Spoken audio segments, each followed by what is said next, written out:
नमस्कार दोस्तों, स्वागत है आपका स्टडी फॉर सिविल सर्विसेज में। वीडियो को पूरा देखिए। कोई भी आपका फीडबैक है, कोई सजेशन है, तुरंत वीडियो में कमेंट करके जरूर बताइए। अच्छा लगे तो वीडियो लाइक जरूर कर लीजिए और ऐसे वीडियो लगातार फ्री में पाने के लिए चैनल को तुरंत सब्सक्राइब कर लीजिए और बेल आइकन को जरूर टैप कर लीजिए ताकि आगे भी सारे वीडियो आपको मिलते रहे। यूट्यूब में फॉलो करते हैं तो प्लीज ये वाला फ्री टेलीग्राम चैनल जरूर ज्वाइन कर लीजिएगा। सारे नोटिफिकेशन, सारे अपडेट यहीं पे आते हैं, ध्यान रखिएगा। स्टडी फॉर सिविल सर्विसेज का कोई भी पेड ग्रुप अगर आपको ज्वाइन करना है तो सिर्फ 856480509690653066089723864455 यही नंबर है हमारे, सिर्फ जहां पे कॉल या व्हाट्सएप कर सकते हैं।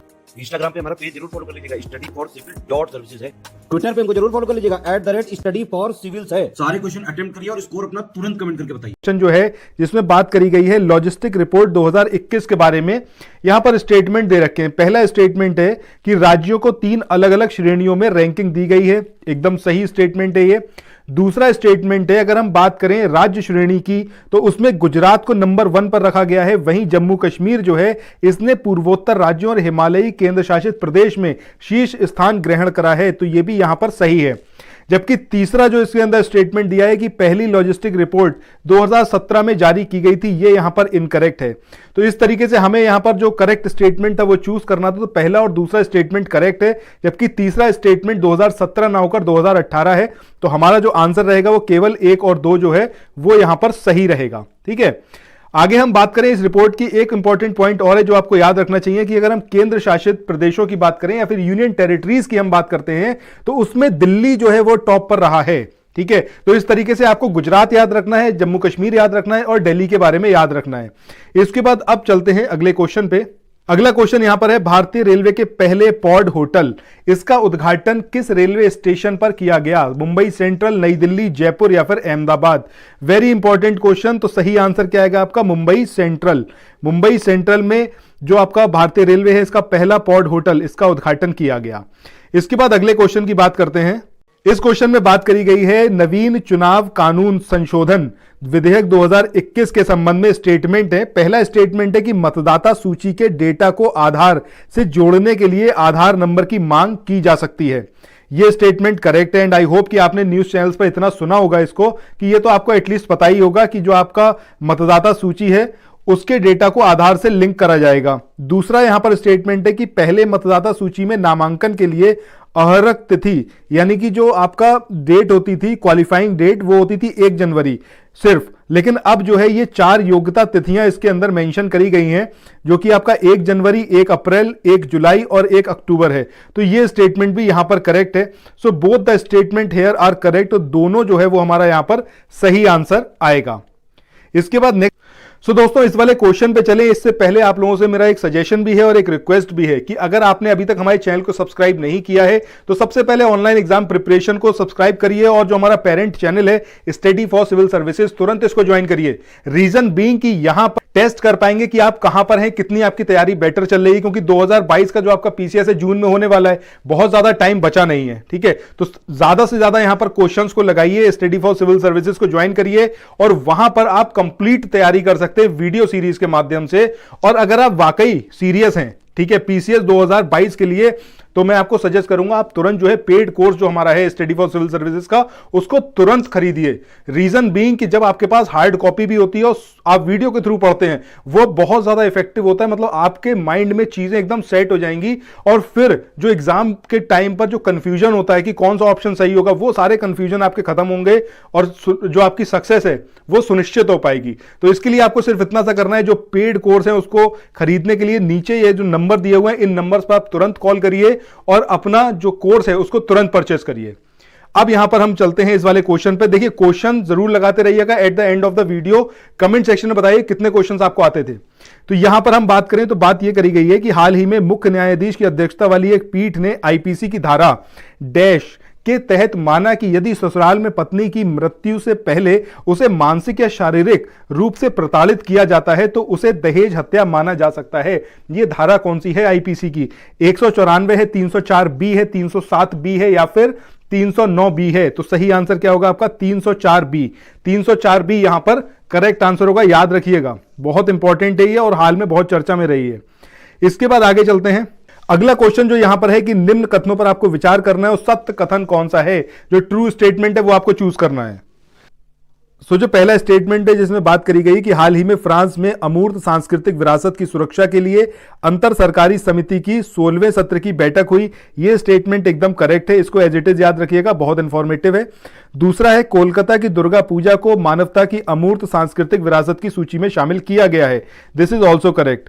तीसरा स्टेटमेंट है वेनेजुएला के सेंट जॉन समारोह, पनामा के कॉर्पस क्रिस्टी उत्सव और बोलीविया के तारीजा उत्सव, इनको भी इस सूची में शामिल किया गया है। तो यह भी आप याद रखिएगा कि जो वेनेजुएला का है जिसको बोलते हैं सेंट जॉन समारोह, इसको भी शामिल करा गया है। इसके अलावा पनामा की बात करें तो वहां का कॉर्पस क्रिस्टी उत्सव जो होता है इसको भी शामिल करा गया है, और बोलीविया का है ये तारीजा उत्सव, इसको भी इस सूची में शामिल करा गया है। तो हमारा जो आंसर रहेगा वो क्या रहेगा, उपरोक्त सभी सत्य हैं, यानी कि ऊपर के तीनों स्टेटमेंट यहां पर ट्रू हैं और तीनों को एज इट इज याद रखिएगा, वेरी इंपॉर्टेंट। इसके बाद आगे हम देखें इसमें तो इंडिया की अगर आप बात करें 2017 में कुंभ मेले को भी इसमें शामिल करा गया था और 2016 में नवरोज और जो योग है योगा को भी इसके अंदर शामिल किया गया था। इसके बाद आगे मूव करते हैं नेक्स्ट क्वेश्चन पे। अगला क्वेश्चन यहां पर है कि निम्न में से किसकी पुण्यतिथि को महापरिनिर्वाण दिवस के रूप में मनाया जाता है, डॉक्टर अंबेडकर, ज्योतिबा फूले, सावित्रीबाई होलकर या फिर संत रविदास। तो सही आंसर यहां पर क्या होगा, doctor Bhimrao Ambedkar, very important personality. और इनसे रिलेटेड मैंने आप लोगों से बोला भी था, तो काफी सारे हमारे जो व्यूअर हैं इन्होंने काफी कुछ बताया था, ठीक है, जो कुछ उनको याद था बिना सर्च किए। ये मुझे बहुत अच्छा लगा था कि आप लोगों ने सर्च नहीं करा था, जो आपके माइंड में था सिर्फ आपने उतना वहां मेंशन करा था कमेंट सेक्शन में, दैट वाज वेरी गुड। तो यहां पर हम बात करें डॉक्टर अंबेडकर से रिलेटेड कुछ इंपॉर्टेंट पॉइंट्स की, तो आपको यह याद रखना है कि कुछ एक पाक्षिक और साप्ताहिक पत्र थे जिसमें हम बात करें बहिष्कृत भारत की, मूक नायक की और जनता की, तो ये इनके द्वारा ही प्रकाशित किए गए थे। वहीं पुस्तक जो कि है आपका एनहिलेशन ऑफ कास्ट, ये भी इनके द्वारा ही लिखी गई। इसके अलावा वेटिंग फॉर अ वीजा, ये एक आत्मकथा थी जो इनकी है, मात्र 20 पन्ने की है, ये 20 पेजेस की, तो ये भी इन्हीं की है, ठीक है। तो ये सारी चीजें इनके बारे में आप याद रखिएगा। इसके बाद अगले क्वेश्चन की बात करें, 2017 में प्रधानमंत्री ने किस दिन को राष्ट्रीय पाठन दिवस यानी कि नेशनल रीडिंग डे के रूप में मनाने की घोषणा की, 19 मई, 19 जून, 19 जुलाई या फिर 19 अगस्त। तो यहां पर जो आपका सही आंसर आएगा वो क्या आएगा, 19 जून। अब ये जो 19 जून का डेट था जिसको नेशनल रीडिंग डे के रूप में मनाने की घोषणा करी मोदी ने, इसका रीजन क्या था कि केरल के पुस्तकालय आंदोलन के जनक हैं पीएन पणिक्कर, इनकी पुण्यतिथि होती है 19 जून को, और इसी उपलक्ष्य में इस दिन को राष्ट्रीय पाठन दिवस यानी कि नेशनल रीडिंग डे के रूप में मनाने की घोषणा की गई और 2017 में इस चीज को बोला गया था, इस चीज की घोषणा की गई थी। इसके बाद चलते हैं अगले क्वेश्चन पे।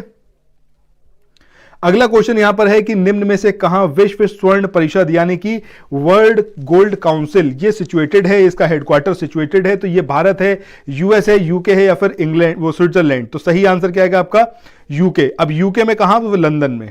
इसके बाद अगले क्वेश्चन की बात करें, प्रधानमंत्री मोदी द्वारा उत्तर प्रदेश के किस जिले में सरयू नहर परियोजना का उद्घाटन किया गया। बहुत ही ज्यादा इंपॉर्टेंट क्वेश्चन है आपके आने वाले हर एक एग्जाम के लिए। अब ये श्रावस्ती है, बलरामपुर है, प्रयागराज है या फिर सोनभद्र। तो सही आंसर क्या आएगा, बलरामपुर, ठीक है। अब यहां पर अगर हम बात करें सरयू नहर परियोजना की, तो इससे रिलेटेड ये 2 पॉइंट जरूर याद रखिएगा कि ये जो कैनाल है ये 5 रिवर्स को इंटरलिंक कर रही है। वो 5 रिवर, 5 नदियां कौन कौन सी हैं, घाघर रिवर है, सरयू है, राप्ती है, वाणगंगा है और रोहिणी है, ठीक है। तो ये 5 रिवर हैं जिनको ये इंटरलिंक कर रही है। इसके अलावा 9 ऐसे डिस्ट्रिक्ट हैं, 9 ऐसे जिले हैं जहां से ये पास होगी, जिसमें बहराइच है, श्रावस्ती है, बलरामपुर है, सिद्धार्थनगर है, बस्ती है, गोंडा है, संत कबीर नगर है, महाराजगंज है और गोरखपुर है। ये 9 के 9 डिस्ट्रिक्ट याद रखिएगा और ये 5 रिवर को याद रखिएगा। सरयू नहर परियोजना से रिलेटेड क्वेश्चन 110% आपको एग्जाम में देखने को मिलेगा। इसके बाद क्वेश्चन नंबर 10 की बात करें कि हाल ही में जारी विश्व मलेरिया रिपोर्ट 2021 के अनुसार 2020 में वर्ष 2019 की तुलना में मलेरिया से होने वाली मौतों में कितने प्रतिशत वृद्धि हुई, यानी कि नंबर ऑफ डेथ कितना परसेंट बढ़ गया 2020 में अगर हम कंपैरिजन करें 2019 से। तो क्या ये 10% है, 12% है, 14% या फिर 15%। तो सही आंसर क्या आएगा आपका 12%। 12% का इंक्रीमेंट देखने को मिला है नंबर ऑफ डेथ्स में ड्यू टू मलेरिया। अच्छा, कमेंट सेक्शन में यह बताइए कि इंडिया का टारगेट कौन सा ईयर का है जब हमें मलेरिया को एलिमिनेट करना है, खत्म करना है हिंदुस्तान से। तो ये कमेंट सेक्शन में आप लोग बताएंगे। इसके बाद अगला क्वेश्चन है, शिवालिक हिमालय की उत्पत्ति निम्न में से किस काल में हुई, प्लायोसीन काल में, मायोसीन काल में, प्लिस्टोसीन काल में या फिर होलोसीन। तो सही आंसर क्या आएगा आपका प्लायोसीन काल में।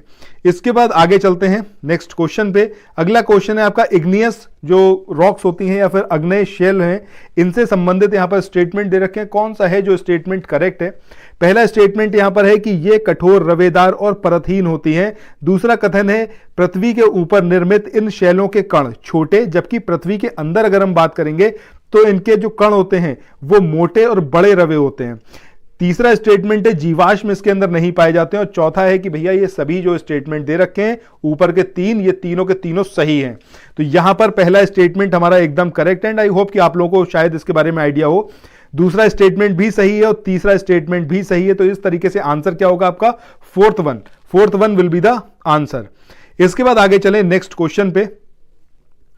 अगला क्वेश्चन यहां पर है केंद्रीय मृदा संरक्षण बोर्ड नई दिल्ली, इसका गठन एग्जैक्टली कौन से ईयर में हुआ था? 1951, 52, 53 या फिर 54? तो सही आंसर इसका क्या आएगा? 1953। 1953 में इसका गठन हुआ था, इसको संस्थापित किया गया था, ये याद रखना है, इंपॉर्टेंट है।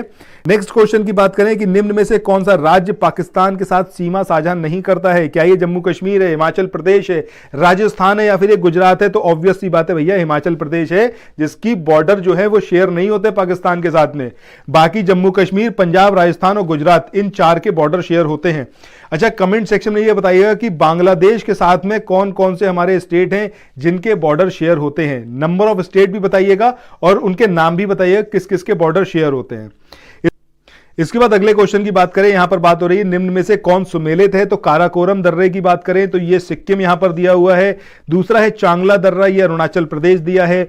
मांगशाधुरा की बात करें तो ये उत्तराखंड और खारदुंगला की बात करें तो नागालैंड। तो यहां पर देखिए सही आंसर कौन सा होगा आपका? मांगशाधुरा, ये उत्तराखंड में है, दिस इज करेक्ट। जबकि हम बात करें काराकोरम की तो ये जम्मू कश्मीर में है, चांगला ये आपका लद्दाख में पड़ता है। वहीं अगर खारदुंगला की बात करें तो ये नागालैंड नहीं है, ये भी आपका लद्दाख है। तो यहां पर कौन सा सुमेलित है ये चूज करना है। तो ये हमारा जो है ये सुमेलित है, ठीक है, तो यही हमारा आंसर होगा। इसके बाद आगे मूव करते हैं नेक्स्ट क्वेश्चन पे। अगला क्वेश्चन यहां पर दिया हुआ है कि निम्न में से कौन स्थायी पूंजी का एक उदाहरण नहीं है? यानी कि which of the following is not an example of fixed capital? तो ये जनरेटर है, किसान का हल है, मिट्टी है या फिर कंप्यूटर है? थोड़ा सा आप दिमाग लगाएंगे तो आपका आंसर एकदम निकल के आएगा मिट्टी, यानी कि सॉइल जो है ये आपका एग्जाम्पल नहीं है स्थायी पूंजी का, यानी कि फिक्स्ड कैपिटल का। जबकि जनरेटर, किसान का हल और कंप्यूटर ये फिक्स्ड कैपिटल के एग्जाम्पल हैं। इसके बाद मूव करते हैं नेक्स्ट क्वेश्चन पे। अगला क्वेश्चन जो यहां पर गिवन है इसमें आपको स्टेटमेंट दे रखे हैं, आपको बताना है कि कौन सा स्टेटमेंट सही है। पहला स्टेटमेंट है जनसंख्या का मानव पूंजी में परिवर्तन होता है जब शिक्षा, प्रशिक्षण और चिकित्सा सेवाओं में निवेश किया जाता है। दूसरा स्टेटमेंट है प्राथमिक क्षेत्र में कृषि, वानिकी, पशुपालन इत्यादि आते हैं। तीसरा स्टेटमेंट है तृतीय क्षेत्र में संचार, बैंकिंग, बीमा, शिक्षा इत्यादि आते हैं। और चौथा स्टेटमेंट है उपरोक्त सभी। तो देखिए आंसर हमारा क्या होगा? उपरोक्त सभी, यानी कि all of the above are correct. ये तीनों ही स्टेटमेंट यहां पर करेक्ट है, इनको एज इट इज याद रखिएगा कि अगर हम बात करें जनसंख्या की तो जब तक हम एक पॉपुलेशन जो है उस पॉपुलेशन को पढ़ाई लिखाई नहीं करवाते हैं, उसे प्रशिक्षण नहीं देते हैं, मतलब वो कुछ जनरेट करने के लायक नहीं होती है, तब तक वो सिर्फ जनसंख्या है। मानव पूंजी यानी कि ह्यूमन रिसोर्स वो कब बनेगा? जब उसको एजुकेशन मिलेगी, उसको ट्रेनिंग दी जाएगी, उसकी चिकित्सा सेवाएं जो है उसमें निवेश किया जाएगा। मतलब वो पॉपुलेशन जो है एज अ रिसोर्स काम करना जब तक स्टार्ट नहीं करेगी तब तक वो सिर्फ पॉपुलेशन है। और जब उसमें इन्वेस्टमेंट होगा, वो इस लायक बनेगी कि कुछ वो प्रोड्यूस कर पाए, तब वो आपकी आ जाएगी किसमें? ह्यूमन रिसोर्स में, मानव पूंजी में। इसके बाद नेक्स्ट वाला स्टेटमेंट आपको याद रखना है कि प्राथमिक क्षेत्र में कौन कौन सी चीजें आती हैं। तो कृषि है, वानिकी है, पशुपालन है, ये सब जो है आता है आपका किसमें? प्राथमिक क्षेत्र में। वहीं तृतीयक में बैंकिंग, संचार, बीमा, शिक्षा, ये सारी चीजें आती हैं। इसके बाद अब मूव करते हैं नेक्स्ट क्वेश्चन पे। इसके बाद अगले क्वेश्चन की बात करें, यहां पर बात हो रही है महाजनपद काल में फसलों पर लगने वाला कर जिसे भाग कहते थे वो उपज का कितना हिस्सा होता था? 1/4, 1/5, 1/6 या फिर 1/8? तो याद रखिएगा, बहुत इंपॉर्टेंट है, 1/6 भाग जो होता था उपज का वही कहलाता था आपका भाग, ठीक है, जो फसलों पर लगने वाला कर होता था महाजनपद काल में। इसके बाद आगे चले, नेक्स्ट क्वेश्चन जो है हमारा, यहां पर स्टेटमेंट दे रखे हैं और आपको बताना है कि जो करेक्ट स्टेटमेंट है वो कौन सा है। पहला, अशोक के ज्यादातर अभिलेख प्राकृत भाषा और ब्राह्मी लिपि में लिखे गए हैं। बिल्कुल सही बात है, पहला स्टेटमेंट एकदम करेक्ट है। दूसरा स्टेटमेंट है कलिंग युद्ध के बाद अशोक ने धम्म पालन करने का निश्चय किया। ये धम्म है, ठीक है, धम्म पालन करने का निश्चय किया, ये एकदम सही है। अच्छा, कमेंट सेक्शन में बताइएगा कि धम्म का मतलब है क्या, ठीक है, धम्म का एग्जैक्टली अर्थ क्या है, ये कमेंट सेक्शन में देखते हैं किसको पता है। इसके बाद अगला स्टेटमेंट है कि अशोक को देवनाम प्रिय और प्रियदर्शी इन नामों से भी जाना जाता था, एंड आई होप कि आपको पता होगा इसके बारे में, ये भी यहां पर सही है। तो उपरोक्त तीनों कथन जो है वो यहां पर करेक्टली दिए हुए हैं, तो सही आंसर क्या होगा आपका, फोर्थ वन। इसके बाद आगे मूव करते हैं नेक्स्ट क्वेश्चन पे। अगला क्वेश्चन यहां पर है तंजौर चित्रकला, इसके संबंध में यहां पर कथन दिए हुए हैं, इन पर विचार करना है और जो सही स्टेटमेंट है वो आपको चूज करना है। पहला स्टेटमेंट है कि यह चित्रकला सरफोजी महाराज के संरक्षण में अपने चरम पर पहुंची थी। दूसरा स्टेटमेंट है कि यह चित्रकलाएं विशिष्ट प्रकार की अलंकृत चित्रकलाओं के लिए प्रसिद्ध हैं। देखिए, दोनों ही स्टेटमेंट यहां पर करेक्ट हैं। आंसर हमारा क्या होगा, दोनों। इन स्टेटमेंट को एज इट इज याद रखना है आपको, ऐसे ही आपको एग्जाम में क्वेश्चन देखने को मिल जाएंगे। इसके बाद अगले क्वेश्चन की बात करें, यहां पर बात करी गई है कि निम्नलिखित में से क्या एलोरा गुफाओं के भित्ति चित्र का उदाहरण नहीं है। तो मरणासन राजकुमारी भी नहीं है, उड़ती हुई अप्सरा भी नहीं है और महावीर जैन की मूर्ति भी नहीं है। तो ये तीनों ही यहां पर इनकरेक्ट है। हमारा जो सही आंसर आएगा वो क्या होगा, कोई उपयुक्त नहीं है। ये तीनों ही यहां पर गलत मेंशन है। अब इसके अंदर अगर आप बात करें कि एलोरा की गुफाओं के भित्ति चित्र में एग्जैक्टली मेंशन क्या है, तो आपको दशावतार मंदिर याद रखना है, रावण की खाई याद रखनी है, कैलाश मंदिर याद रखना है और जगन्नाथ सभा और इंद्र सभा ये याद रखना है। तो अगर ये सब आपको ऑप्शन में दिए हैं, दैट मीन्स कि इनमें से आपका सही आंसर चूज करा जा सकता है, जबकि जो अभी इसमें दिए हुए थे वो तीनों ही यहां पर गलत थे। ठीक है, अच्छा, कमेंट सेक्शन में यह बताइएगा कि कौन कौन सी गुफा के नंबर से इनका रिलेशन है, ये जो यहां पर है। इसके बाद आप मूव करते हैं अगले क्वेश्चन पे। अगला क्वेश्चन जो यहां पर है कि निम्नलिखित में से कौन सुमेलित है। एक तरफ घटना दे रखी है, दूसरी तरफ आपको तिथि दे रखी है, डेट। अब दांडी मार्च की बात करें तो 10 मार्च 1930 सुमेलित कौन सा है ये बताना है आपको। तो पहला तो यहां पर है इनकरेक्ट। दूसरे की बात करें शिमला समझौता, दिस इज ऑल्सो इनकरेक्ट। इसके बाद तिलक जी की मृत्यु की बात करें, बाल गंगाधर तिलक की, तो वो भी यहां पर इनकरेक्ट दिया हुआ है। चंपारण सत्याग्रह 1917 ये यहां पर एकदम करेक्ट है। ठीक है, सो अगर हम बात करें कि भैया फिर ये जो दांडी मार्च है, ये शिमला समझौता, इनकी डेट्स एग्जैक्टली हैं क्या, तो ये याद रखिएगा एज इट इज। ठीक है, 12 मार्च 1930 ये डेट है आपकी दांडी मार्च की। शिमला समझौता 25 जून 1945। तिलक जी की मृत्यु की बात करें तो 1 अगस्त 1920 और चंपारण सत्याग्रह तो ऑलरेडी यहां पर करेक्टली मेंशन्ड था। ठीक है, इसके बाद आगे मूव करते हैं नेक्स्ट क्वेश्चन पे। यहां पर आपको घटना दी हुई है, इधर डेट्स दी हुई है और आपको बताना है कि सही नहीं है वो कौन सा है जो कि सही नहीं है। साइमन कमीशन फरवरी 1928, पूना पैक्ट सितंबर 1933, क्रिप्स मिशन मार्च 1942 और कैबिनेट मिशन मार्च 1946। तो यहां पर देखिए पूना पैक्ट जो दिया हुआ है वो यहां पर इनकरेक्ट दिया हुआ है, क्योंकि पूना पैक्ट 1933 का नहीं है, 1932 सितंबर का है। पूना पैक्ट से रिलेटेड क्वेश्चन आपसे 110% पूछा जाता है, वेरी इंपॉर्टेंट। इसके बाद आगे बढ़े नेक्स्ट क्वेश्चन पे। यहां पर गदर पार्टी की स्थापना ये कौन से ईयर में हुई थी, 1911 में, 12 में, 13 में या फिर 14 में, एंड आई होप आपको पता होगा 1913 में। अच्छा, गदर पार्टी का जो मुख्यालय था वो कहां पर था और किन किन ने मिलकर गदर पार्टी की स्थापना करी थी, ये कमेंट सेक्शन में मैं चाहता हूं कि आप लोग मेंशन करें। इसके बाद आगे चलें अगले क्वेश्चन पर। यहां पर एक तरफ विद्रोह दे रखे हैं और एक तरफ उससे रिलेटेड ईयर दे रखे हैं। आपको बताना है कि कौन सा सुमेलित नहीं है।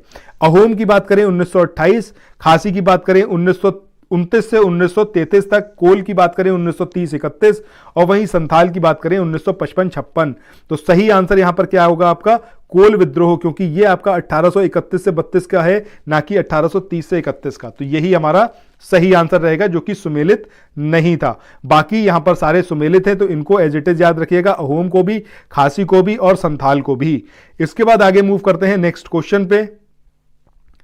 अगला क्वेश्चन यहां पर है कि निम्न में से किस समिति की रिपोर्ट के आधार पर प्रवासी भारतीय दिवस को 9 जनवरी के दिन मनाने की घोषणा की गई थी। अब इसका मैं आपको आंसर बताऊं इससे पहले मैं आप लोगों से एक चीज बोलना चाहता हूं कि भाई कमेंट सेक्शन में अपना स्कोर जरूर शेयर करिएगा, और अगर आपने यहां तक वीडियो को देखा है तो लाइक का बटन जरूर प्रेस करिएगा। और इसके अलावा इस चैनल पर अगर आपने अभी तक प्रीवियस वीडियोस नहीं देखे उनको जरूर लगाकर देखिए और हर एक वीडियो के कमेंट सेक्शन में अपना स्कोर जरूर मेंशन करिएगा। ठीक है, और पेड कोर्स हमारा तुरंत परचेज करिए, स्टडी फॉर सिविल सर्विसेज का बहुत ज्यादा जरूरी है। नीचे ये नंबर जो दे रखे हैं इन नंबर्स पर तुरंत कॉल करिए। ठीक है, तुरंत कॉल करके यहां पर आप परचेजिंग जरूर करिए।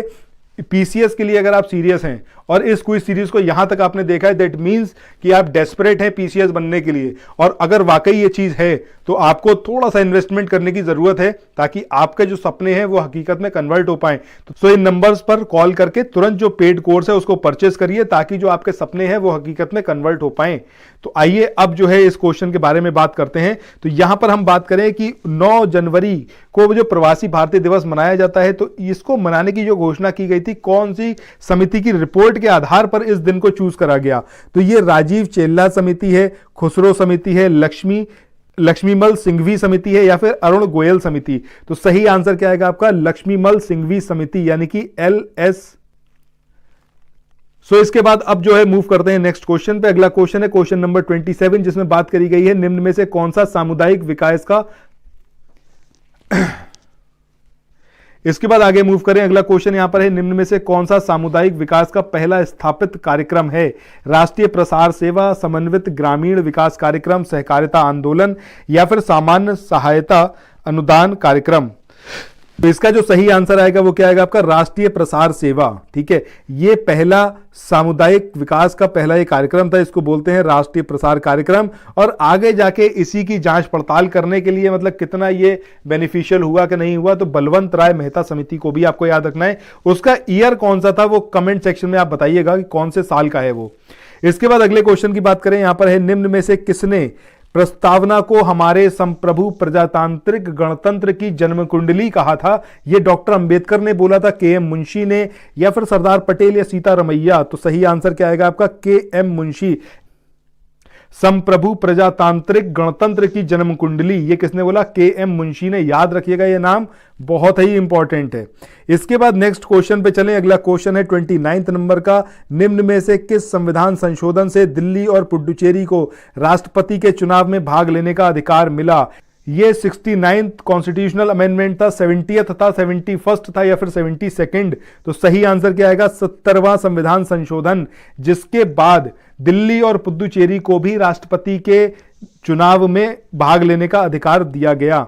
इसके बाद आज के आखिरी क्वेश्चन पे चलते हैं। जो क्वेश्चन है वो यहां पर कि सर्वोच्च न्यायालय में सेवानिवृत्ति, इसकी आयु कितनी है? 60 वर्ष, 61, 63 या फिर 65? तो सही आंसर, एंड आई होप कि आपको ये पता होगा, 65 ईयर, ये यहां पर सही आंसर है। और इसके साथ ही हमारा ये वाला वीडियो यहीं पर एंड हो रहा है। आपको ये वीडियो कैसा लगा कमेंट सेक्शन में जरूर बताइएगा। और जाते जाते बस आप लोगों से इतना सा रिक्वेस्ट है कि ऑनलाइन एग्जाम प्रिपरेशन को तुरंत आप सब्सक्राइब करें। इसके अलावा जो हमारा स्टडी फॉर सिविल सर्विसेज का जो मेन प्लेटफॉर्म है, जो हमारा पेरेंट चैनल है, उसको आप तुरंत सब्सक्राइब करें, और अगर आपने नहीं कराए तो। इसके अलावा भैया पेड कोर्स जरूर आप लोग ज्वाइन करिए, क्योंकि अगर पेड कोर्स ज्वाइन करेंगे तो मैं चाहता हूं कि यहां पर जब आप कमेंट सेक्शन में आपके एग्जाम के बाद आपके कमेंट आए, तो यही कमेंट आए कि सर जो आपने बोला था वो बहुत फ्रूटफुल हुआ, और आपका जो पीसीएस प्री है वो कम से कम अभी निकले। उसके बाद मेंस के लिए जो हमारा डेडिकेटेड कोर्स रहेगा उसको भी या फिर आप परचेस करेंगे, और फाइनली जो आपका पीसीएस बनने का सपना है वो साकार हो पाए। तो इसके साथ ही इस वाले वीडियो को यहीं पर एंड करते हैं, फिर मिलते हैं नेक्स्ट वीडियो में। Till then thank you so much, have a nice day, bye bye.